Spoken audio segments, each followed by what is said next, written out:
Lionel মেসির dribbling দক্ষতা football ইতিহাসে এক কথায় অনন্য। তার ড্রিবলিং দেখে মনে হয় বল যেন তার পায়ের সাথে আটকে থাকে। মেসি দ্রুত গতিতে বল নিয়ে প্রতিপক্ষের ডিফেন্ডারদের ফাঁকি দিতে পারেন, যা তাকে অনন্যতা দিয়েছে। ছোট ছোট স্টেপে বলকে এমনভাবে নিয়ন্ত্রণ করেন যা তাকে খুব দ্রুত দিক পরিবর্তন করতে সহায়তা করে।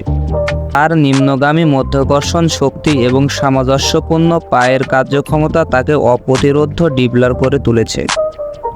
মেসির ড্রিবলিংয়ের মূল শক্তি তার গতি এবং বলের অতুলনীয় নিয়ন্ত্রণ। ড্রিবল করার সময় তিনি কখনোই নিজের চোখ থেকে বলকে হারান না, ফলে প্রতিপক্ষের ডিফেন্ডারদের অতি সহজে বিভ্রান্ত করতে পারেন। মেসির ড্রিবলিংয়ের আরও একটি গুরুত্বপূর্ণ দিক হলো তার প্লেমেকিং ক্ষমতা। ড্রিবল করার সময় তিনি শুধু বলের উপর ঝাঁপান না, বরং দলের সেরা পজিশনগুলোতে সহায়তা প্রদান করেন। তার ড্রিবলিং দক্ষতা তাকে অনেক ম্যাচে জয় এনে দিয়েছে, বিশেষ করে বড় টুর্নামেন্টগুলোতে।